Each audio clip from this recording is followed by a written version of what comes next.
Você sabia que por trás de cada saga de reis e conquistas, por trás de cada navio que cruzou o oceano gelado, o verdadeiro coração do mundo viking não batia em um trono de ouro, mas sim no chão de terra batida de uma casa comprida e enfumaçada. A Era dos Homens do Norte, com suas batalhas que mudaram o mapa do mundo, chegou ao fim. Seus navios fizeram sua última viagem, mas a história deles não desapareceu. Ela apenas se aquietou, esperando para ser ouvida não nos gritos de guerra, mas nos sussurros ao redor do fogo. Nós concluímos a saga épica, mas agora vamos explorar o que eles deixaram para trás, a vida que pulsava quando as espadas estavam na bainha. Antes de se ajeitar de vez, já curte e se inscreva no canal, para me incentivar a fazer mais conteúdos como esse. Continue também de onde você nos acompanha e qual o horário aí agora. Diminua as luzes e vamos começar a jornada desta noite. A jornada de hoje não atravessa mares tempestuosos, mas sim o limiar de uma porta. Você está de pé em uma clareira na Escandinávia do século IX. O ar é frio e limpo, com um cheiro penetrante de pinho e terra úmida. À sua frente, ergue-se uma estrutura que parece mais uma parte da paisagem do que uma construção. É longa, baixa e suavemente curvada. Seu telhado de turfa verdejante a faz parecer uma colina adormecida. Esta é a Langhouse, a casa longa, o epicentro de todo um universo. Sua forma é inconfundível, quase como se seus construtores tivessem virado seu bem mais precioso, o navio dragão, de cabeça para baixo e decidido morar dentro dele. As paredes, feitas de pranchas de madeira robusta ou de uma trama de vime coberta com argila e esterco, não são perfeitamente retas. Elas se arqueiam para fora, dando à estrutura uma força orgânica, como o peito de um gigante respirando lentamente. Não há janelas, apenas uma abertura no topo do telhado, de onde uma coluna preguiçosa de fumaça cinzenta sobe para encontrar o céu pálido. É um projeto de plano aberto que faria qualquer arquiteto moderno sentir um misto de inveja e uma leve preocupação com as normas de segurança. Você se aproxima e o som do mundo exterior começa a se dissipar, substituído por um zumbido baixo e constante que emana de dentro. São vozes, o balido ocasional de uma ovelha, o choro de uma criança, o ritmo de algo sendo martelado. É o som da vida. Historiadores ainda discutem a proporção exata entre a madeira e a turfa na construção, uma variável que dependia inteiramente da geografia local, mostrando como esses povos eram mestres em se adaptar ao que a terra lhes oferecia. Algumas casas eram quase inteiramente de madeira, outras muralhas de terra e grama. Ao chegar mais perto, o cheiro se intensifica. Não é um odor ruim, mas um aroma complexo e primordial. Fumaça de madeira, o acre cheiro de lã molhada, o calor de corpos, o odor terroso de animais e o aroma reconfortante de um ensocado cozinhando lentamente. É o perfume da sobrevivência, da comunidade e do lar. Você para diante da entrada, que não é uma porta de madeira com dobradiças, mas uma pesada aba de couro ou um simples vão no madeirame. A escuridão lá dentro parece total, em contraste com a luz do dia. É um convite para deixar para trás o mundo dos deuses do céu e entrar no domínio da terra, do fogo e da família. Você respira fundo, e a mão se levanta para afastar o couro, pronto para cruzar o limiar e entrar no coração de fumaça e madeira do mundo viking. Você afastou o pesado couro e um bafo de ar quente e denso o envolve. Um contraste imediato com o frio cortante lá de fora. Seus olhos, acostumados à luz do dia, demoram um momento para se ajustar. A escuridão não é absoluta, mas uma penumbra espessa, dançante, cortada por uma única fonte de luz no centro da longa sala. Lentamente, o mundo interior começa a se revelar. O espaço é vasto, muito maior do que parecia por fora, um único e longo salão que se estende por talvez 20 ou 30 metros. O teto é alto, sustentado por duas fileiras de imponentes pilares de madeira que parecem as costas de uma baleia gigante. O ar é pesado com fumaça e seus olhos ardem um pouco a quando você se acostuma.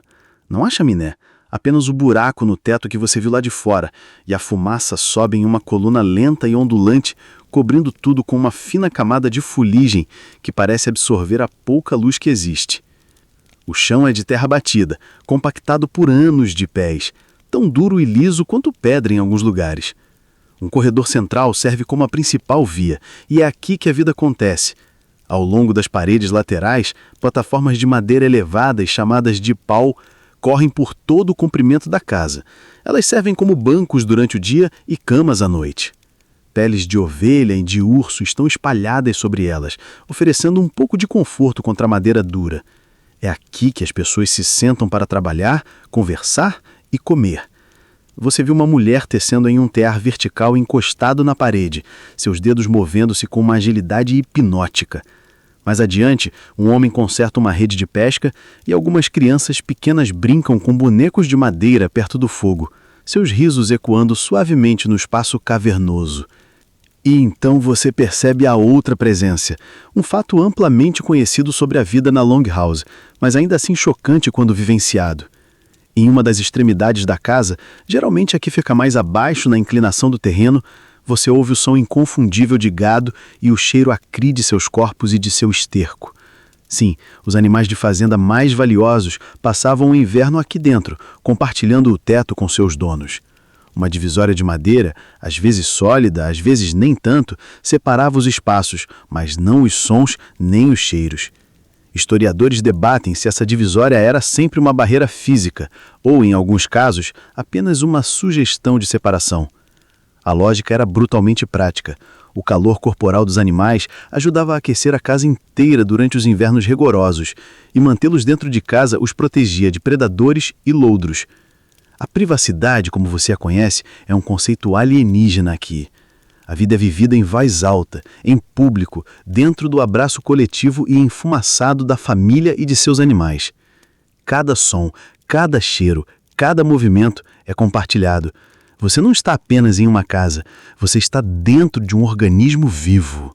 Seus olhos finalmente se fixam na fonte de toda a luz e vida neste espaço, a chama central. Não é uma lareira de pedra, como você imaginaria em um castelo, mas algo muito mais elemental. No meio do corredor de terra batida, há uma longa depressão retangular no chão, talvez com vários metros de comprimento, forrada com pedras achatadas e lisas. É daqui que o fogo crepita e dança, uma serpente de luz laranja e vermelha que lança sombras alongadas e fantasmagóricas sobre os pilares e as paredes. O estalar constante da madeira de bétula é a trilha sonora desta casa, um som tão fundamental quanto a própria respiração.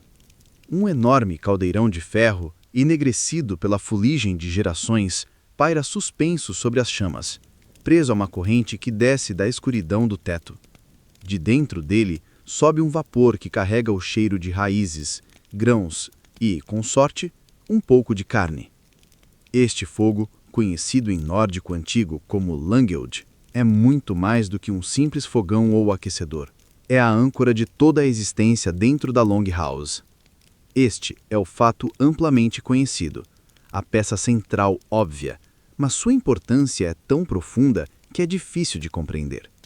Durante as longas e escuras noites de inverno, este fogo era o único baluarte contra um frio que podia congelar a alma. Era a única fonte de luz, permitindo que o trabalho continuasse e que a vida não parasse completamente com o pôr do sol. É a rede social original, o centro de entretenimento e o noticiário da noite, tudo em um só. É para cá que todos se viram, para onde os rostos se voltam.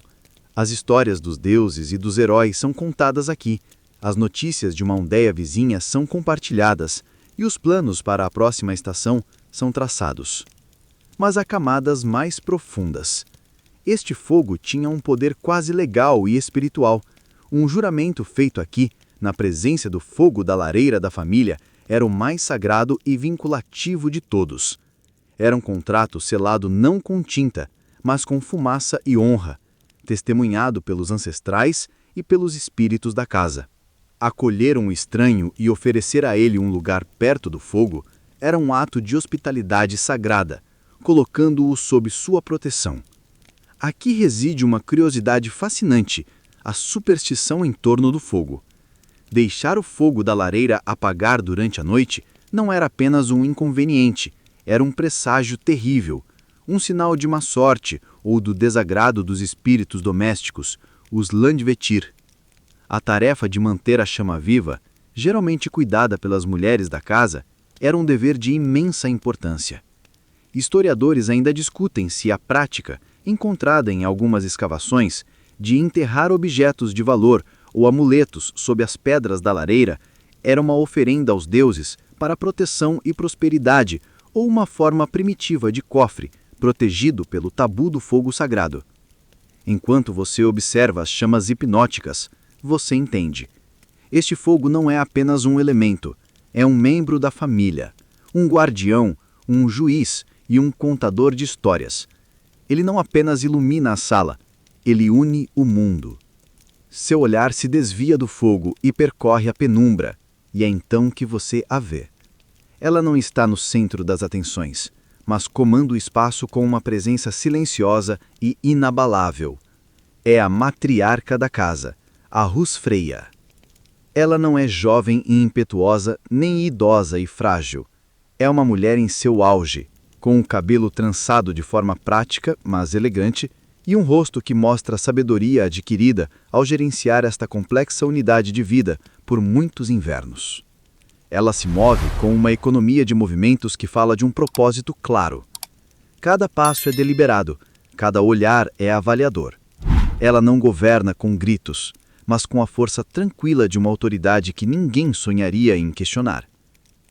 Enquanto ela caminha pelo corredor central, um som sutil a acompanha, um tilintar metálico suave. É o som de chaves.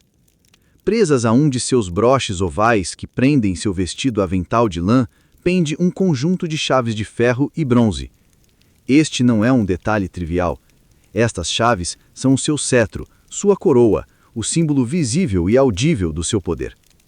Este é o fato amplamente conhecido sobre a sociedade viking, que vira de cabeça para baixo muitas noções sobre as mulheres medievais. Elas podiam herdar propriedades, administrar fazendas na ausência de seus maridos e até pedir divórcio. E a Húsfreyja era a personificação desse poder. Ela era, em termos modernos, a diretora de operações e a diretora financeira desta empresa familiar. Ela detinha a autoridade sobre tudo que estava dentro das paredes da Longhouse. A curiosidade reside na profundidade do que estas chaves representavam. Elas não apenas abriam as portas externas. Elas abriam os truncos e arcas de madeira que se alinhavam nas plataformas. Estes truncos continham a verdadeira riqueza da família. Não apenas moedas de prata ou joias, mas os recursos que significavam a diferença entre a vida e a morte. Linho e lã tecidos, grãos secos para o inverno, carne salgada, ferramentas valiosas, tudo o que garantia a sobrevivência e a prosperidade da família estava trancado, e ela e somente ela tinha o acesso. Seu marido poderia ser um iaro temido em batalha, mas aqui dentro ele não poderia pegar um punhado de grãos sem o seu consentimento. As chaves penduradas em sua cintura eram uma declaração constante para todos os moradores e visitantes de quem realmente mantinha o reino funcionando. Historiadores ainda discutem se a entrega das chaves no casamento era um ato puramente simbólico, transferindo a autoridade da mãe do noivo para a noiva, ou um ato literal, em que um novo conjunto de fechaduras e chaves era forjado para marcar o estabelecimento de uma nova unidade econômica. Você a observa parar junto ao caldeirão, provar o ensopado com uma colher de chifre e dar uma instrução calma à jovem que o atende. Ela não precisa levantar a voz. O tilintar das suas chaves é o suficiente para lembrar a todos que neste reino de Sumaça e Nadeira, ela é a rainha. A primeira luz do dia não entra por uma janela, mas desce como uma lança cinzenta pelo buraco de fumaça no teto, cortando a escuridão e despertando o pó dançante no ar. O cheiro da noite, uma mistura de fumaça fria, corpos adormecidos e o calor residual da lareira, começa a se dissipar, substituído pela promessa do dia que nasce. Você observa um homem se levantar de uma das plataformas. Ele não é o chefe de guerra das canções, adornado com prata e seda. Ele é largo e musculoso, sim, mas seus músculos foram forjados não apenas pelo remo e pelo machado, mas pela rotina implacável da terra. Ele se espreguiça, as costas estalando com a rigidez do sono e do trabalho duro, e caminha em direção à saída, passando pela matriarca que já supervisiona a preparação da primeira refeição. Ele não pega uma espada da parede. Ele não verifica a afiação de um machado de batalha. Ele simplesmente sai para o ar gelado da manhã. Lá fora, a geada cobre a grama como uma fina camada de açúcar. Sua respiração forma uma nuvem branca, um pequeno fantasma no alvorecer. E é aqui que você testemunha a verdade mais fundamental e menos glamurosa da era viking. O homem se dirige a um pequeno galpão ao lado da Longhouse e emerge não com uma arma, mas com um arado. Este é o fato amplamente conhecido que sustenta toda a sua sociedade. A maioria dos homens do norte não eram vikings em tempo integral, no sentido de invasores. Eles eram fazendeiros. Os Carles eram homens livres cuja identidade e status estavam ligados à terra que possuíam e cultivavam. O machado era para a guerra e para o inverno, mas o arado era para a vida. A ferramenta que ele carrega, no entanto, revela uma curiosidade sobre a dureza dessa vida. Não é o arado pesado com a iveca que viria a revolucionar a agricultura europeia mais tarde. É um arado de arranhão, ward, essencialmente uma ponta de madeira, às vezes reforçada com ferro, que simplesmente rasga um sulco na terra sem virá-la. Isso significava que o solo tinha que ser arado 2 vezes. Uma vez longitudinalmente e outra transversalmente, um trabalho incrivelmente lento e exaustivo para o homem e para seu boi. Historiadores ainda debatem sobre a eficiência real dessa agricultura e o quão precária era a linha entre uma colheita suficiente e a fome. Seria essa agricultura de baixo rendimento, num clima implacável, uma das principais forças motrizes por trás das expedições vikings. Talvez a busca por terras mais férteis e riquezas fosse menos sobre ganância e mais sobre uma necessidade desesperada de garantir que sua família não morra de fome no próximo inverno. O arado, não o machado, era o verdadeiro centro de seu mundo. Seu foco retorna do campo para o coração da Longhouse, atraído por um chamado que transcende a linguagem, o chamado da fome sendo saciada. Você se aproxima do caldeirão que ferve perpetualmente sobre o fogo central. O vapor quente atinge seu rosto carregando um aroma rico e complexo. Não é o cheiro de uma única refeição, mas de muitas. Este é o sod, o guisado eterno, o coração pulsante da dieta viking. É a definição de uma refeição comunitária. O que quer que tenha sido caçado, pescado ou colhido naquele dia é adicionado ao pote. Ontem pode ter sido peixe e alho poró. Hoje são pedaços de carneiro e nabos. Amanhã, talvez apenas um punhado de cevada e algumas ervas selvagens. É o prato original de uma panela só. Uma sopa que nunca termina de verdade. Apenas muda de caráter a cada dia. Este é o fato amplamente conhecido, o combustível que alimentava os músculos dos fazendeiros e dos invasores. Ao lado do fogo, uma jovem está agachada, moldando uma massa grosseira de farinha de cevada e água. Em discos achatados, ela não os coloca em um forno, mas diretamente sobre uma pedra aquecida ao lado das brasas. O pão incha e doura, enchendo o ar com o cheiro rústico de grãos tostados. É o flatbread, o pão chato, duro e nutritivo, que serve como prato, colher e sustento. Acima de sua cabeça, penduradas nas vigas escuras e cobertas de fuligem, você vê fileiras de peixes amarrados pela cauda. Estão secos e duros como madeira. Um estoque de proteína que durará todo o inverno. O jerky de bacalhau do mundo antigo. E em tigelas de madeira você vê produtos lácteos espessos e brancos. Queijo, manteiga e, o mais importante, o skyr, um produto cremoso e ácido, algo entre um iogurte e um queijo fresco, que é uma fonte vital de nutrição. É no processamento desses laticínios que encontramos uma curiosidade engenhosa. Quando o queijo era feito, sobrava uma grande quantidade de soro de leite, o missa. Em vez de descartá-lo, eles deixavam fermentar, criando um líquido ácido chamado sira. Esse líquido ácido era usado para conservar alimentos, uma espécie de suco de picles viking, onde massas e outros alimentos poderiam ser armazenados por longos períodos, sem estragar. Era uma solução brilhante para a refrigeração num mundo sem geladeiras. Historiadores ainda debatem sobre o verdadeiro paladar da comida viking. Era a dieta deles tão branda e monótona quanto imaginamos, ou ela mais complexa? Achados arqueológicos de sementes de mostarda e outras ervas, e até mesmo evidências de especiarias importadas como pimenta em centros comerciais como Birka, sugerem que eles tinham acesso a mais sabores do que o guisado básico permitiria. Talvez a comida de um jarle rico que negociava com Constantinopla fosse muito diferente de um fazendeiro isolado em um fiorde. A comida, como tudo mais, refletia seu lugar no mundo. Mas para muitos, a dieta não era sobre prazer, era sobre função, uma alquimia de sobrevivência para extrair a caloria possível da terra e do mar. Seu olhar se desvia do caldeirão e se concentra nas pessoas que se movem ao seu redor. as figuras que dão vida a esta estrutura de madeira e terra. Você começa a notar os tecidos, as texturas e as formas que eles vestem.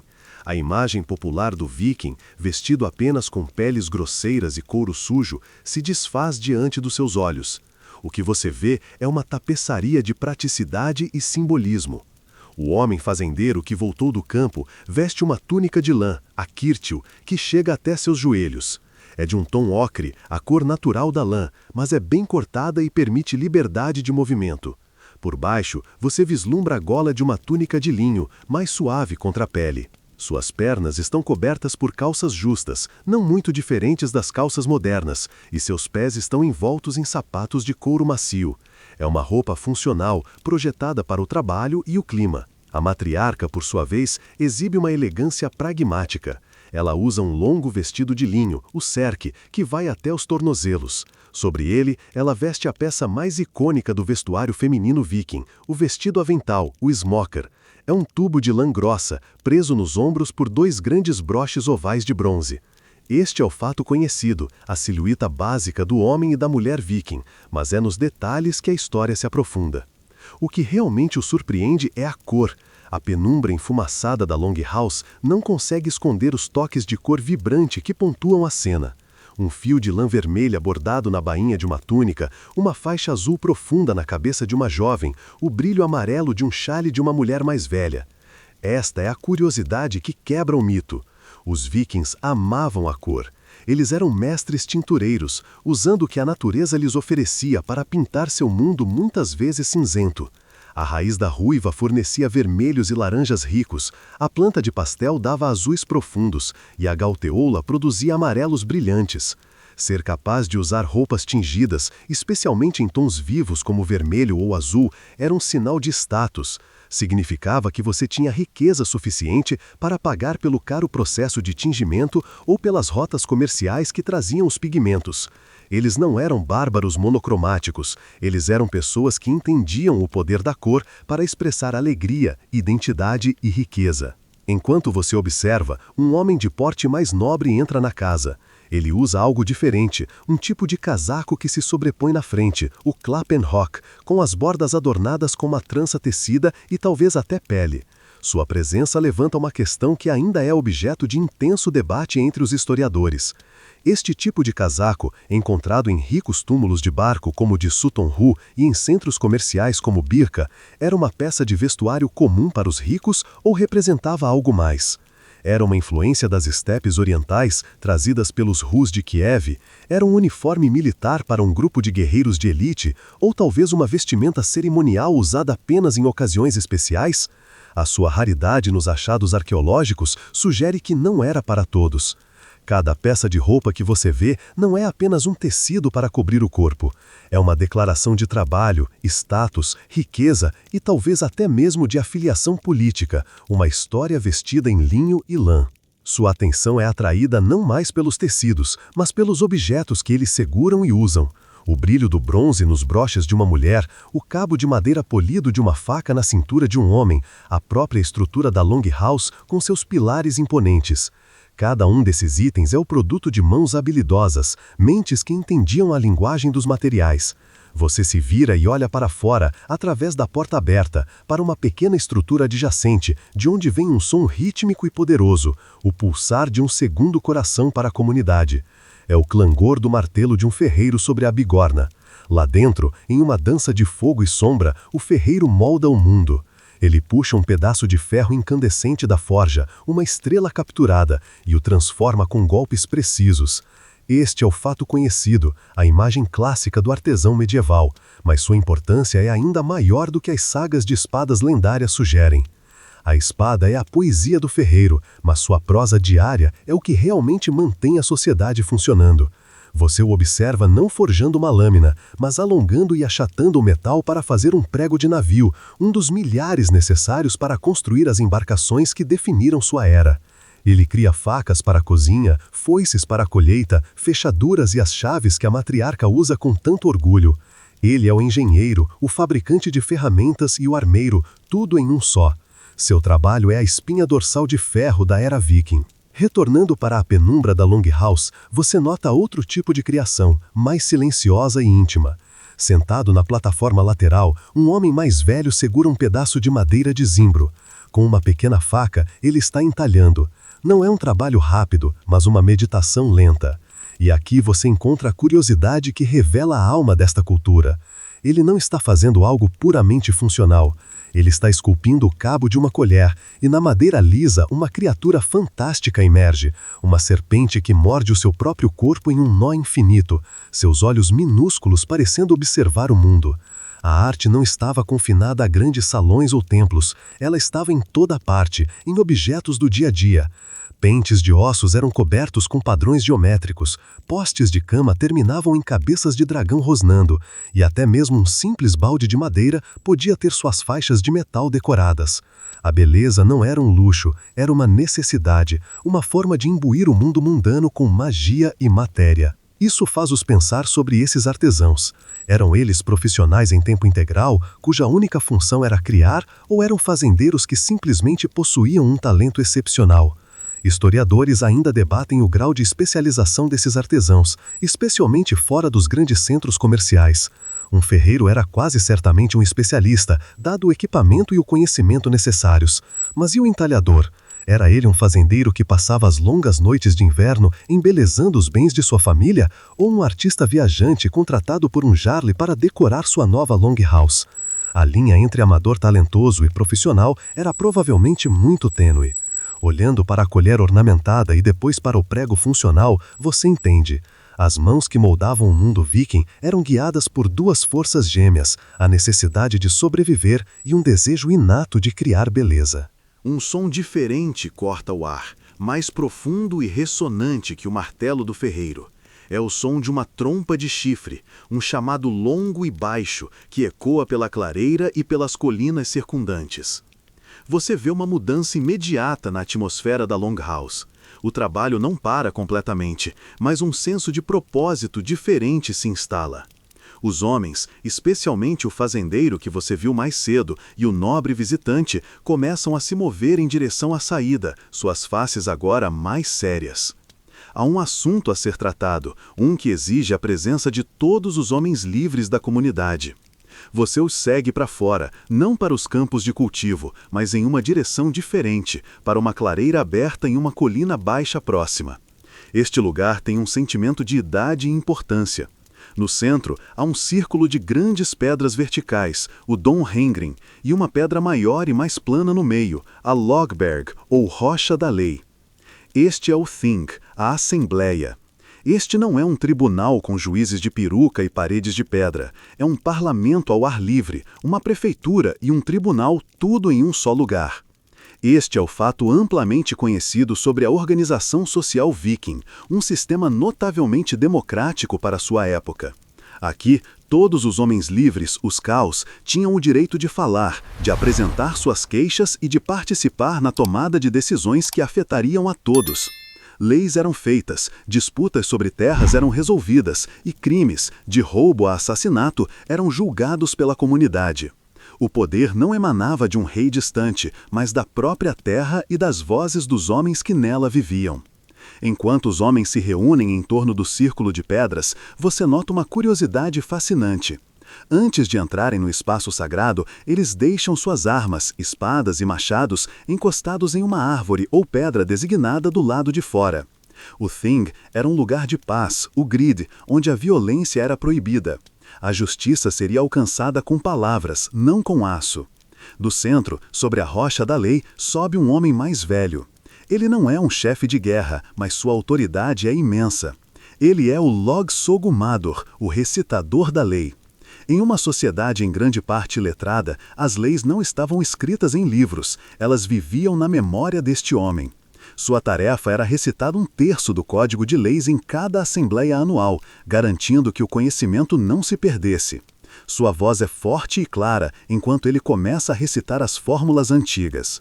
Mas quão justa era realmente essa justiça? Historiadores ainda debatem a eficácia do sistema contra a influência dos poderosos. Embora, em teoria, a voz de um simples fazendeiro fosse igual à de um rico Jarl, a realidade era provavelmente mais complicada.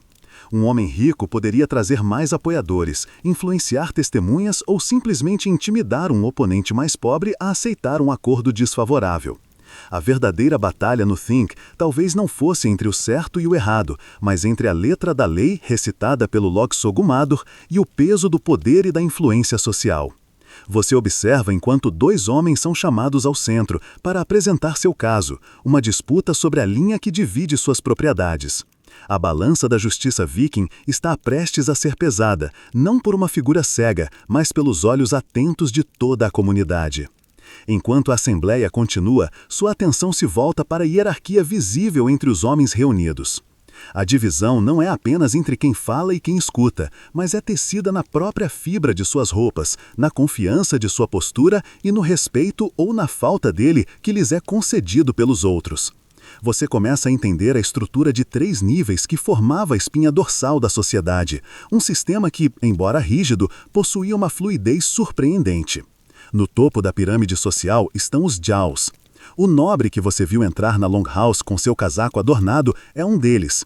Eles são a aristocracia, os grandes proprietários de terra, os chefes de guerra cujos nomes são cantados nas sagas. Sua riqueza não vinha apenas da terra, mas do controle das rotas comerciais e, claro, da pilhagem. Sua influência no Thing é desproporcional. Quando um Jarl fala, todos escutam, não apenas por respeito, mas porque ele comanda a lealdade de muitos guerreiros e tem os recursos para recompensar amigos e punir inimigos. A grande maioria dos homens aqui, no entanto, pertence ao segundo nível, os Caos.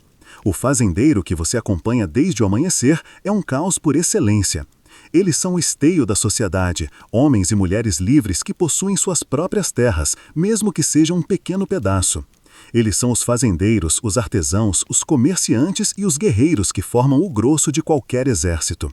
Sua liberdade é seu bem mais precioso, defendida ferozmente no Thing. Eles tinham o direito de portar armas, de buscar reparação por injustiças e de participar plenamente na vida comunitária. Esta classe média robusta e independente é o que dava à sociedade viking sua resiliência e dinamismo. E então, movendo-se nas margens da assembleia, realizando tarefas serviço como cuidar dos cavalos ou servir hidromel aos homens mais importantes, você vê o terceiro nível, os Thralls. Eles são os escravizados, a base sobre a qual muita da prosperidade viking foi construída. Este é o fato conhecido, o lado sombrio da sua expansão. Os Thralls eram prisioneiros de guerra, capturados em expedições na Inglaterra, Irlanda ou nas terras eslavas, ou eram descendentes de escravizados. Eles não tinham direitos, não podiam possuir propriedades, não podiam portar armas, e suas vidas pertenciam a seus mestres. A economia viking, desde a agricultura até a construção de navios, dependia fortemente de seu trabalho. No entanto, aqui reside a curiosidade fascinante e o tema de um contínuo debate acadêmico, a mobilidade social. A linha entre essas classes era permeável.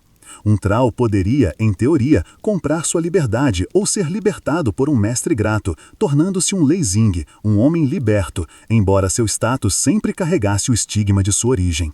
Mais notavelmente, um Khal talentoso e ambicioso poderia ascender. Um fazendeiro que se provasse um guerreiro excepcional e um líder carismático poderia atrair seguidores, acumular riqueza em expedições e eventualmente ser reconhecido como um Jarl por direito próprio. Ragnar Lodbrok, uma figura lendária, mas provavelmente baseada em um personagem histórico real, é o arquétipo desse herói que ascendeu de origens mais humildes. A sociedade viking não era uma meritocracia no sentido moderno, mas também não era um sistema de castas imutável. Era um mundo onde a honra, a riqueza e a proeza em batalha podiam, por vezes, reescrever o destino com o qual você nasceu. Deixando os homens para trás em sua assembleia de leis e poder, você retorna ao ambiente quente e enfumaçado da Longhouse. O mundo dos homens, com suas disputas de terra e política, parece distante aqui. O espaço agora é dominado pela presença feminina. A ausência dos homens não significa que o trabalho parou. Pelo contrário, ele continua com um ritmo próprio, focado e essencial. Você se aproxima novamente da mulher que viu mais cedo, a que estava trabalhando em um grande tear de madeira encostado na parede. Agora, com mais tempo para observar, você aprecia a complexidade de seu ofício. Este é um tear vertical, o Vefstarder, uma tecnologia antiga, mas altamente eficaz. 2 postes verticais sustentam uma viga superior, e os fios da urdidura, a base do tecido, não são esticados por uma viga inferior, mas por pesos de argila ou pedra que pendem em suas extremidades, parecendo estranhos frutos de cerâmica. A tecelã se move com uma graça hipnótica. Com uma mão, ela passa uma lançadeira de madeira, ascutil, que carrega o fio da trama por entre os fios da urdidura. Com a outra, ela usa um batedor, uma ferramenta pesada de madeira ou osso de baleia, para compactar o fio novo para cima, criando um tecido denso e forte. O som é um ritmo suave e constante, um clec-tump, que é a música de fundo da produção doméstica. Este é o fato conhecido, a tarefa essencial de transformar a lã das ovelhas e o linho dos campos em tecido para roupas, velas para navios e tapeçarias para decorar as paredes. Era um trabalho interminável e fisicamente exigente. Mas é na simbologia desse ato que reside a profunda curiosidade. Para a mulher viking, a tecelagem não era apenas um trabalho manual. Era um ato carregado de um profundo significado mitológico e espiritual. As Nornas, as fiandeiras do destino na mitologia nórdica, teciam os fios da vida de cada ser humano em seu tear cósmico. Assim, cada vez que uma mulher se sentava ao tear, ela estava, em um nível microcosmo, espelhando o ato divino de criar o destino. Historiadores ainda debatem a extensão dessa conexão simbólica na vida cotidiana. Era uma crença consciente e diária ou uma metáfora poética reservada para as canções dos escaldos? Poemas como o Dahadar Liod descrevem as valquírias tecendo um destino de carnificina em um tear grotesco, usando intestinos humanos como fios e cabeças cortadas como pesos, uma imagem poderosa que liga indelevelmente o ato de tecer, a vida, a morte e a guerra. Você olha mais de perto para o tecido que está sendo criado. Não é uma lã simples e grosseira. A tecelã está trabalhando com fios de diferentes cores, criando um padrão complexo de losangos e zigue-zagues. As habilidades necessárias para produzir esses padrões geométricos sem um gabarito escrito eram imensas, passadas de mãe para filha através de gerações. O tear não era apenas uma máquina de produção. Era uma tela onde a arte era criada, um lugar onde a matemática e a estética se encontravam. E era o domínio da mulher, um lugar onde ela exercia um poder criativo absoluto. Enquanto a Assembleia dos Homens decidia as leis que governavam o presente, aqui, no ritmo silencioso do tear, as mulheres teciam o próprio tecido do futuro, um fio de cada vez. O ritmo constante do tear é interrompido por uma explosão de energia, o som de risadas e pés pequenos correndo pelo chão de terra. Um grupo de crianças irrompe na Longhouse, trazendo consigo o cheiro de ar fresco e a alegria desinibida da juventude. Elas não entram timidamente, elas tomam conta do espaço por um momento antes de serem gentilmente repreendidas pela matriarca e se acalmam perto do fogo. Observá-las oferece uma janela fascinante para um aspecto da vida viking raramente retratada nas sagas épicas. A vida de uma criança aqui não era fácil. A mortalidade infantil era alta e desde cedo esperava-se que elas contribuíssem para o trabalho da família. Mas o que você vê não é um grupo de adultos em miniatura, mas crianças sendo crianças. Um menino com talvez 7 ou 8 anos está completamente absorto em seu brinquedo. É uma réplica em miniatura de um navio-dragão, habilmente esculpida em madeira, com um pequeno mastro e um escudo pintado na lateral. Ao lado dele, uma menina embala uma boneca feita de pano e lã, ajustando o pequeno vestido de linho que alguém costurou para ela. Este é o fato conhecido. As crianças aprendiam através da imitação e da brincadeira. Seus brinquedos não eram apenas para diversão, eram ferramentas de ensino. Os meninos brincavam com espadas e escudos de madeira, aprendendo a postura e o equilíbrio de um guerreiro. As meninas cuidavam de bonecas e cozinhavam em panelas em miniatura, ensaiando para seus futuros papéis como a Húsfreya. Mas é em um jogo específico que você encontra uma curiosidade reveladora. 2 crianças mais velhas estão sentadas em uma plataforma, concentradas em um tabuleiro de madeira com um padrão de grade. As peças são feitas de osso polido, algumas escuras, outras claras. Este é o Hnefatau, às vezes chamado de xadrez viking. É um jogo de estratégia assimétrico. Um jogador com um pequeno número de peças pretas defende seu rei, que começa no centro do tabuleiro, e tenta fazê-lo escapar para um dos cantos. O outro jogador, com um exército maior de peças claras, tenta cercar e capturar o rei. O jogo é uma simulação brilhante das táticas vikings, o pequeno grupo de invasores em uma expedição, o rei e seus guardas, tentando atingir um objetivo enquanto cercados por uma força local maior, o exército atacante. Jogar Nefatalv não era apenas passar o tempo, era treinar a mente para o pensamento estratégico, para a emboscada e a retirada, para a defesa e o sacrifício. A educação formal, como a conhecemos, com escolas e professores, não existia para a maioria. A educação era prática e oral. As crianças aprendiam as habilidades de que precisavam, observando e ajudando seus pais. Elas aprendiam a história, a genealogia e a mitologia de seu povo, ouvindo as sagas contadas ao redor do fogo. A questão que ainda intriga os historiadores é o ensino das runas.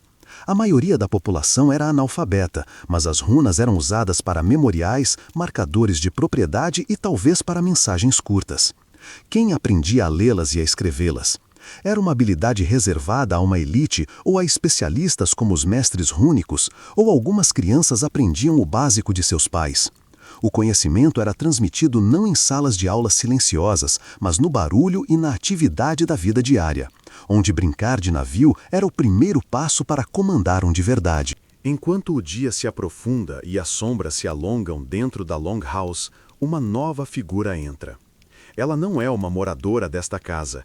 Isso fica claro por sua vestimenta e pela maneira como os outros reagem à sua presença. É uma mulher idosa, seu rosto uma rede de rugas que falam de inúmeros invernos. Ela se apoia em um cajado de madeira, entalhado com símbolos e runas, e em seu topo há uma pedra polida. Ela usa um manto azul escuro, adornado com peles, e um cinto do qual pendem pequenas bolsas de couro. Um silêncio respeitoso, tingido de apreensão, cai sobre a Longhouse. A matriarca a cumprimenta com deferência e a conduz a um assento de honra em uma plataforma elevada preparada especialmente para ela. Esta é a Volva, a vidente, a feiticeira. A existência dessas mulheres poderosas é um fato conhecido, documentado em sagas como a Saga de Eric o Vermelho e em poemas como o Völuspá, a profecia da vidente. A Volva era uma praticante itinerante do Seidr, uma forma de magia nórdica associada à adivinhação e à manipulação do destino. Ela não pertencia a uma única comunidade, mas viajava de fazenda em fazenda, oferecendo seus serviços em troca de hospitalidade e pagamento. Seu poder era imenso. Reis e jarls a consultavam antes de batalhas importantes, e fazendeiros buscavam seu conhecimento para prever o sucesso das colheitas ou a causa de uma doença misteriosa. Sua autoridade não vinha da força ou da riqueza, mas de sua conexão com o mundo dos espíritos. A curiosidade reside na natureza do Seidr e no ritual que ela está prestes a realizar. Depois de comer uma refeição especial preparada para ela, um prato feito com os corações de vários animais, ela se senta na plataforma elevada, o Seidhjalr. As jovens da casa se reúnem ao seu redor e começam a cantar uma canção especial, o Vardlokur, um canto hipnótico e repetitivo, projetado para atrair os espíritos. Enquanto o canto enche o ar, a Volva entra em transe. Seu corpo treme, seus olhos se reviram e ela começa a falar com uma voz que não parece ser a sua.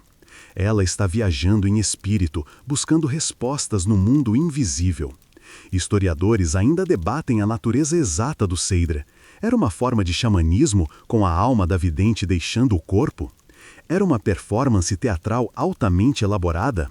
Ou era uma prática que envolvia o uso de substâncias psicoativas para induzir estados alterados de consciência? A evidência arqueológica, como a sepultura da Volva de Firka, de uma Dinamarca, que foi enterrada com seu cajado, sementes de meimendré, uma planta alucinógena e outras parafernálias rituais, sugere que pode ter sido uma combinação de tudo isso. O Seidr era uma prática paradoxal. Era imensamente respeitada e necessária, mas também era considerada erd, um termo que significa não masculino ou vergonhoso quando praticada por homens. A magia era, em grande parte, um domínio feminino. Odin, o deus que aprendeu o Seidr com Freya, foi frequentemente ridicularizado por outros deuses por se envolver em uma arte feminina. Enquanto a volva fala em sua voz de transe, respondendo às perguntas do chefe da família sobre o próximo inverno, você sente o poder e o perigo que a cercam. Ela é a ponte entre os mundos, a que caminha na fronteira entre o conhecido e o desconhecido. Sua magia é uma força vital para a comunidade, mas é uma força selvagem e imprevisível, e todos na sala a tratam com o respeito cauteloso que se daria a uma loba adormecida. À medida que a tarde avança, a luz que desce pelo buraco de fumaça assume um tom mais dourado e suave. A vida na Longhouse continua seu ritmo constante, e você começa a notar pequenos detalhes que falam de um mundo invisível, um reino de crenças que permeia cada aspecto da existência cotidiana. Você vê um homem afiando sua faca e percebe que o cabo de chifre tem uma runa Tyr cuidadosamente gravada, a runa do deus da guerra e da justiça, uma oração silenciosa por sucesso na batalha ou talvez justeza em suas negociações. Perto da entrada, pendurado em uma viga, você vê um pequeno martelo de ferro, uma miniatura do Mjolnir de Thor, colocado ali para proteger a casa e seus habitantes de maus espíritos e infortúnios. Este é o fato conhecido. A religião nórdica pré-cristã não estava confinada a templos ou a rituais sacerdotais formais. Ela era uma força viva e presente no dia a dia. Os deuses não eram figuras distantes a serem adoradas em um dia específico da semana. Eles eram participantes ativos no mundo. Thor, o campeão do povo comum, era invocado para proteger contra tempestades e para abençoar a terra com fertilidade. Odin, o pai de todos, era o deus dos Jars, dos poetas e dos guerreiros que buscavam a sabedoria e a fúria da batalha. Freya e Freyr eram as divindades da fertilidade, do amor e da colheita, essenciais para a sobrevivência da fazenda. Os nomes das pessoas refletem essa intimidade. Muitos nomes continham um elemento divino, como Thorstein, pedra de Thor, ou Ingiborg, ajuda de Ing, Freyr. Nomear seu filho com o nome de um deus era uma forma de pedir a proteção e as qualidades daquela divindade para a criança. A curiosidade reside na maneira como essa fé se manifestava em práticas quase invisíveis para um olho destreinado. Você observa a matriarca indo em direção ao estábulo dos animais. Antes de começar a ordenhar uma vaca, ela derrama um pouco de leite em uma tigela e a coloca em um canto escuro. Não é um desperdício, é uma oferenda aos Landvetter, os espíritos da terra, ou aos Tonti ou Nisse, os espíritos domésticos que acreditava-se viverem na fazenda. Manter esses seres felizes era crucial. Um Nisse satisfeito garantiria que o gado prosperasse e que a casa fosse protegida, enquanto um Nisse ofendido poderia azedar o leite, esconder ferramentas ou causar todo tipo de problema. Era uma relação de reciprocidade, um contrato espiritual com as forças invisíveis que compartilhavam o espaço. Essa coexistência levanta uma questão que os historiadores e arqueólogos continuam a explorar: a linha tênue entre religião e superstição. A gravação de uma runa em uma espada era um ato de fé religiosa profunda, um apelo a um deus, ou era mais parecido com um amuleto de boa sorte, uma prática supersticiosa para garantir um bom resultado? O debate se aprofunda quando consideramos os blots, os sacrifícios. Alguns eram grandes eventos comunitários, com o sacrifício de animais e grandes festas. Mas muitos eram provavelmente pequenos atos domésticos, como a tigela de leite, uma forma de manter o equilíbrio e a boa vontade com o cosmos. A fé não era algo que se praticava em momentos específicos, era o ar que se respirava, um entendimento de que o mundo visível estava entrelaçado com forças invisíveis que precisavam ser reconhecidas, respeitadas e, acima de tudo, apaziguadas. Enquanto o dia se aprofunda e as sombras se alongam dentro da Longhouse, uma nova figura entra. Ela não é uma moradora desta casa, isso fica claro por sua vestimenta e pela maneira como os outros reagem à sua presença. É uma mulher idosa, seu rosto uma rede de rugas que falam de inúmeros invernos. Ela se apoia em um cajado de madeira, entalhado com símbolos e runas, e em seu topo há uma pedra polida. Ela usa um manto azul escuro, adornado com peles, e um cinto do qual pendem pequenas bolsas de couro. Um silêncio respeitoso, tingido de apreensão, cai sobre a Longhouse. A matriarca a cumprimenta com deferência e a conduz a um assento de honra em uma plataforma elevada preparada especialmente para ela. Esta é a Volva, a vidente, a feiticeira. A existência dessas mulheres poderosas é um fato conhecido, documentado em sagas como a saga de Eric o Vermelho e em poemas como o Völuspá, a profecia da vidente. A Volva era uma praticante itinerante do Seider, uma forma de magia nórdica associada à adivinhação e à manipulação do destino. Ela não pertencia a uma única comunidade, mas viajava de fazenda em fazenda, oferecendo seus serviços em troca de hospitalidade e pagamento. Seu poder era imenso. Reis e jars a consultavam antes de batalhas importantes, e fazendeiros buscavam seu conhecimento para prever o sucesso das colheitas ou a causa de uma doença misteriosa. Sua autoridade não vinha da força ou da riqueza, mas de sua conexão com o mundo dos espíritos. A curiosidade reside na maneira como essa fé se manifestava em práticas quase invisíveis para um olho destreinado. Você observa a matriarca indo em direção ao estábulo dos animais. Antes de começar a ordenhar uma vaca, ela derrama um pouco de leite em uma tigela e a coloca em um canto escuro. Não é um desperdício, é uma oferenda aos Landvetter, os espíritos da terra, ou aos Tonti ou Nisse, os espíritos domésticos que acreditava-se viverem na fazenda. Manter esses seres felizes era crucial. Um Nisse satisfeito garantiria que o gado prosperasse e que a casa fosse protegida, enquanto um Nisse ofendido poderia azedar o leite, esconder ferramentas ou causar todo tipo de problema. Era uma relação de reciprocidade, um contrato espiritual com as forças invisíveis que compartilhavam o espaço. Essa coexistência levanta uma questão que os historiadores e arqueólogos continuam a explorar: a linha tênue entre religião e superstição. A gravação de uma runa em uma espada era um ato de fé religiosa profunda, um apelo a um deus, ou era mais parecido com um amuleto de boa sorte, uma prática supersticiosa para garantir um bom resultado? O debate se aprofunda quando consideramos os blots, os sacrifícios. Alguns eram grandes eventos comunitários, com o sacrifício de animais e grandes festas, mas muitos eram provavelmente pequenos atos domésticos, como a tigela de leite, uma forma de manter o equilíbrio e a boa vontade com o cosmos. A fé não era algo que se praticava em momentos específicos, era o ar que se respirava, um entendimento de que o mundo visível estava entrelaçado com forças invisíveis que precisavam ser reconhecidas, respeitadas e, acima de tudo, apaziguadas. Quando a Volva conclui seu ritual e se retira para descansar, a tensão na Longhouse se dissipa, substituída por uma atmosfera mais leve e comunitária. A noite caiu completamente lá fora e o mundo se encolheu para o tamanho desta sala, iluminada apenas pelo brilho dançante do fogo central. O trabalho pesado do dia terminou. As ferramentas foram guardadas, o tear foi silenciado.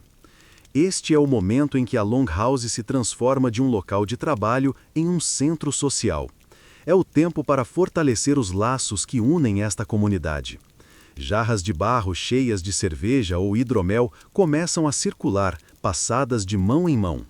O cheiro adocicado da bebida fermentada se mistura com a fumaça, criando uma atmosfera de relaxamento e camaradagem. Sentado em uma posição de honra perto do fogo, um homem afina uma talharpa, um tipo de lira de madeira com cordas de crina de cavalo. Ele não é um guerreiro famoso, mas sua habilidade é igualmente valorizada. Ele é o Skald, o poeta, o guardião da história e do entretenimento. Este é o fato conhecido, a importância da tradição oral em uma cultura em grande parte iletrada. As sagas que conhecemos hoje, escritas séculos mais tarde, nasceram nestas noites, transmitidas de geração em geração. O Skald começa a dedilhar as cordas e sua voz, profunda e ressonante, preenche a sala. Ele não lê de um livro, ele recita de memória, contando as façanhas de heróis lendários como Sigurd, o matador de dragões, ou as aventuras cômicas e trapaceiras do deus Loki. As faces ao redor do fogo estão absortas, as crianças de olhos arregalados, os adultos sorrindo ou assentindo com a cabeça em reconhecimento das partes familiares da história. É o cinema, o podcast e a biblioteca, tudo em um só. Enquanto a história se desenrola, você nota um grupo de pessoas envolvidas em outra atividade. Além do jogo de tabuleiro Hnefatafl que você viu as crianças jogando, os adultos se envolvem em outras formas de entretenimento. E aqui reside uma curiosidade, a paixão viking por competições de insultos. 2 homens estão envolvidos em um flyting, uma troca ritualizada de insultos poéticos e vulgares. Não é uma briga real, mas uma batalha de inteligência e sagacidade, onde o objetivo é superar o oponente com as rimas mais criativas e as ofensas mais elaboradas. A multidão ao redor ri e aplaude, julgando quem tem a língua mais afiada. É uma forma de liberar a tensão e estabelecer a hierarquia social de uma forma não violenta, embora às vezes pudesse sair do controle. Historiadores ainda debatem sobre o propósito exato dessas performances. O flyting era apenas uma diversão grosseira ou tinha uma função social mais profunda, talvez até ritualística, ligada à afirmação da honra? E as sagas, eram elas puramente entretenimento ou serviam como lições de moral, exemplos de comportamento honroso e desonroso? A verdade é provavelmente uma mistura. Olhando para a cena, você vê uma comunidade se definindo. Eles estão compartilhando uma identidade comum através das histórias que contam. Estão liberando as pressões do dia através da risada e da competição, e estão reafirmando seus valores. A noite na Longhouse não é um tempo de inatividade. É quando a alma da comunidade é alimentada ao redor do brilho quente do fogo e das palavras imortais dos seus ancestrais. Enquanto a noite avança e as histórias continuam, seu olhar passeia pelos rostos iluminados pelo fogo. E você nota algo que desafia diretamente a imagem popular e duradoura do viking. Eles não são os bárbaros sujos e desgrenhados dos filmes. Pelo contrário, você se surpreende com o quão bem cuidados eles parecem. O cabelo de um homem está cuidadosamente trançado para trás, longe do rosto. Uma mulher tem os cabelos longos presos em um coque elaborado, mantido no lugar com alfinetes de osso. Você percebe que as barbas, que muitos homens usam com orgulho, não são matagais selvagens, mas são aparadas e penteadas, algumas até mesmo trançadas com fios coloridos. A imagem do vikingo imundo, uma propaganda frequentemente espalhada por cronistas cristãos que foram vítimas de seus ataques, começa a parecer cada vez mais falsa. Este é o fato amplamente conhecido entre os historiadores, mas muitas vezes surpreendente para o público em geral. Os vikings eram notavelmente vaidosos e preocupados com a higiene. As escavações arqueológicas em assentamentos vikings revelaram uma quantidade impressionante de itens de cuidados pessoais. Pentes feitos de osso ou chifre são um dos achados mais comuns, muitas vezes decorados com entalhes intricados. Eles também tinham pequenas pinças de bronze para arrancar pelos indesejados, limpadores de ouvido e até mesmo palitos de unha. Eles não apenas se limpavam, eles se enfeitavam. A curiosidade está na profundidade de sua rotina de higiene. Fontes textuais como as crônicas do viajante árabe Ibrahim al-Tartushi, que encontrou vikings na cidade de Hedeby, descrevem seu uso de col para delinear os olhos, usado tanto por homens quanto por mulheres, para realçar sua beleza e talvez por razões de proteção, uma prática que eles podem ter encontrado em suas viagens ao leste. Mais surpreendente ainda é a evidência de seus hábitos de banho. As sagas frequentemente mencionam o Laugardagr, que significa literalmente dia do banho, que era o sábado. Parece que tomar um banho semanal era uma prática social estabelecida. Um cronista inglês do século XIII, John de Wallingford, reclamou que os homens dinamarqueses na Inglaterra eram excessivamente populares entre as mulheres inglesas, porque penteavam o cabelo todos os dias, tomavam banho todos os sábados e trocavam de roupa com frequência. Ele escreveu isso como uma crítica, acusando-os de seduzir as mulheres com sua limpeza excessiva, o que, olhando em retrospecto, soa quase como um elogio relutante. Mas como eles se lavavam exatamente? Historiadores ainda debatem sobre as instalações de banho. Tinham eles saunas semelhantes às da Finlândia, ou simplesmente se banhavam em rios e lagos durante o verão e usavam banheiras de madeira com água aquecida durante o inverno? Evidências arqueológicas de casas de banho são raras, mas existem. E o sabão, ele o conhecia? Evidências sugerem que sim, eles faziam um sabão básico a partir de gordura animal e cinzas, que seria mais um limpador potente do que uma barra perfumada, mas certamente eficaz. Olhando para as tranças limpas e os pentes decorados, você entende que a vaidade não é uma invenção moderna. Para os vikings, a aparência era uma parte crucial da honra e da apresentação pessoal. Ser limpo e bem cuidado era um sinal de autodisciplina e status, uma forma de mostrar ao mundo que você não era um animal selvagem, mas uma pessoa de valor e respeito. O ciclo da vida na Longhouse é constante, e em meio às atividades noturnas, um som agudo e novo corta o ar. É o primeiro choro de um recém-nascido, vindo de uma área mais isolada da casa, onde uma mulher acaba de dar à luz, assistida por outras mulheres da família. O parto, como a maioria das coisas aqui, é um assunto comunitário e exclusivamente feminino. O nascimento de uma nova vida deveria ser um momento de pura alegria, mas na era viking era um momento carregado de ansiedade e de uma decisão brutalmente pragmática. A taxa de mortalidade infantil era terrivelmente alta, e a sobrevivência de cada novo membro era uma preocupação para toda a família. O bebê é lavado e enrolado em panos de linho, mas ele ainda não é considerado um membro da família. Ele ainda não tem um nome, nem um lugar na comunidade. O que acontece a seguir é um dos rituais mais cruciais e solenes da vida viking. O bebê é levado pela parteira e colocado no chão, aos pés do pai, o chefe da família. Este é o fato conhecido, o ritual de aceitação. Um silêncio expectante cai sobre a casa. Todos os olhos estão no pai. Ele examina a criança cuidadosamente. Ele está procurando por sinais de força e saúde. Um bebê nascido com deformidades graves ou que parecesse muito fraco para sobreviver em um ambiente tão implacável, enfrentava um destino sombrio. É aqui que a prática do Utburdur, a exposição de recém-nascidos, se torna uma realidade assustadora. Se o pai julgasse que a criança não era viável ou que a família não tinha recursos para sustentá-la, ele simplesmente se viaria e iria embora. O bebê seria então levado para fora e deixado na natureza para morrer. Era uma decisão terrível, mas vista como uma necessidade em uma sociedade que vivia na beira da sobrevivência. No entanto, neste caso, o pai observa o bebê, vê a força em seus pulmões e, solenemente, se inclina, levanta a criança do chão e a segura em seus braços. Com este ato, ele reconhece o bebê como seu, aceitando-o na família e no clã. Um suspiro coletivo de alívio percorre a sala. A curiosidade reside no que acontece imediatamente depois. A criança é então aspergida com água em uma cerimônia chamada Alzavatni. Historiadores ainda debatem intensamente a natureza deste ritual. Era uma cerimônia de nomeação pagã pré-existente, um rito de purificação e proteção? Ou foi uma prática que se desenvolveu mais tarde, sob a influência do batismo cristão? Muitos argumentam que era uma cerimônia puramente nórdica, onde a água conferia não apenas um nome, mas também proteção espiritual e status legal à criança. O nome escolhido é significativo, muitas vezes o nome de um ancestral recentemente falecido, uma crença de que algumas das qualidades e da sorte seriam transferidas para a criança.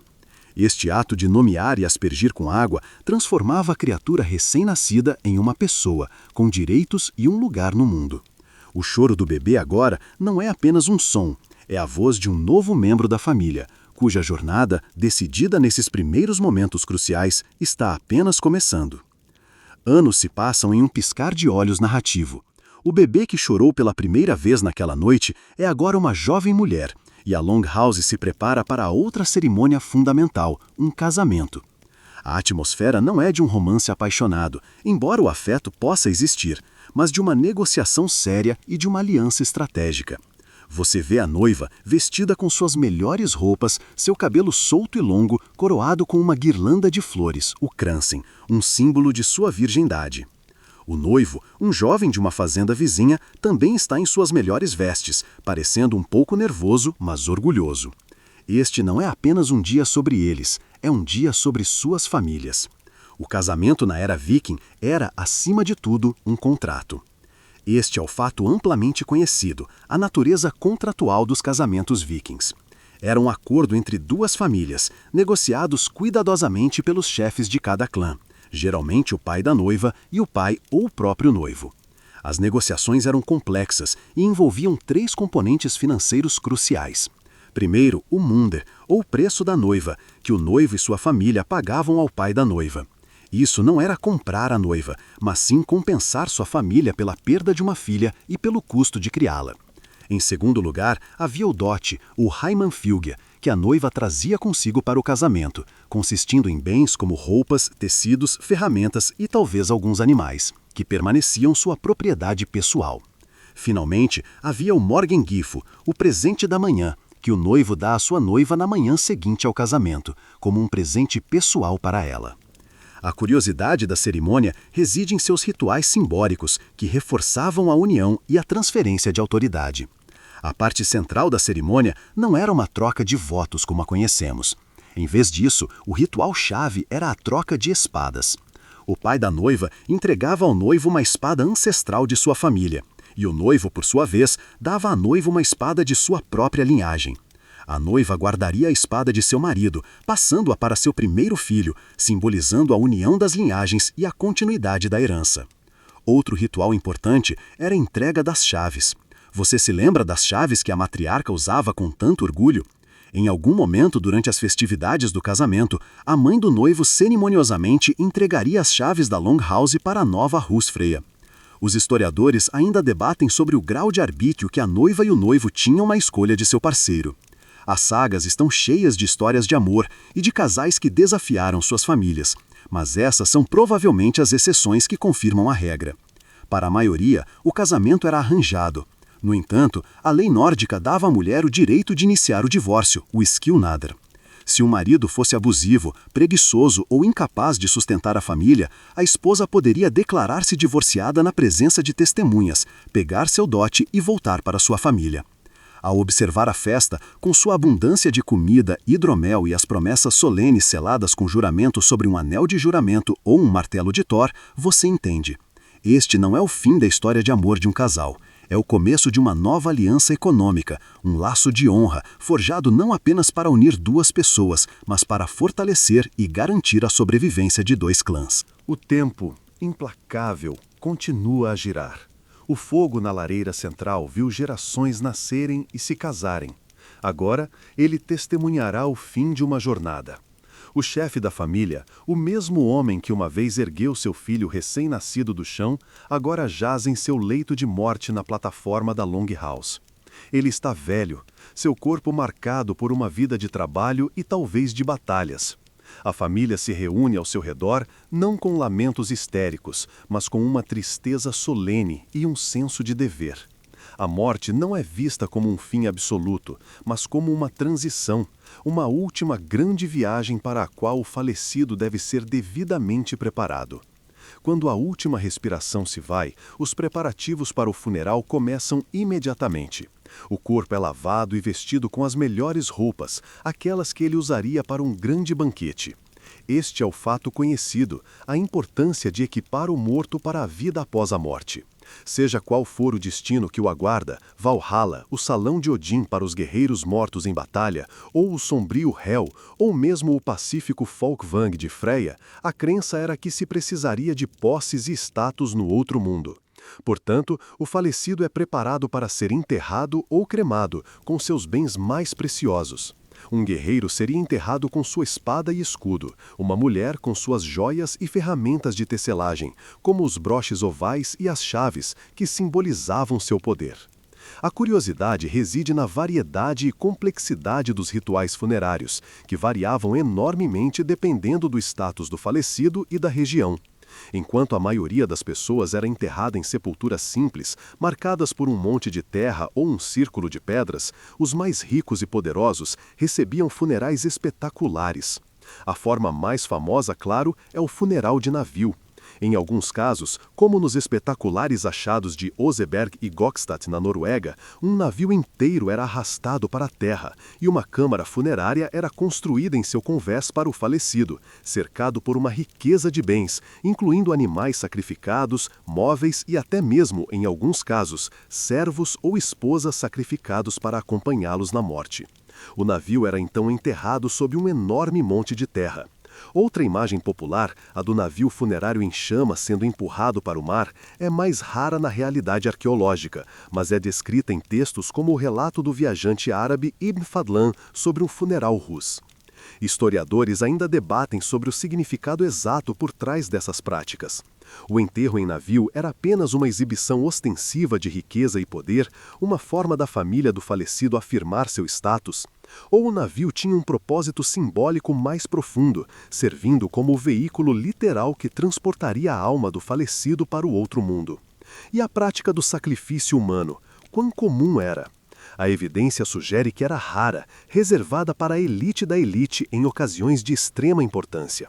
Enquanto a comunidade se reúne para a pira funerária ou para o enterro no monte, você observa o ritual final. Um scald canta um poema em louvor aos feitos do falecido, garantindo que sua memória e sua honra, a coisa mais importante para um viking, vivam na memória da comunidade. A fumaça da pira ou a terra do monte não marcam um fim, mas a transformação da pessoa em um ancestral, uma história que agora será contada ao redor do fogo por gerações vindouras. A cerimônia fúnebre termina e a comunidade retorna em silêncio para o abraço familiar da Longhouse. A noite está fria, mas dentro o fogo central foi reabastecido e arde intensamente, um farol de continuidade contra a escuridão da perda. A vida, como a chama, deve continuar. Você se senta em uma das plataformas, observando a cena. A cadeira do patriarca falecido está vazia, um espaço silencioso que fala mais alto do que qualquer palavra. Mas a vida flui ao seu redor.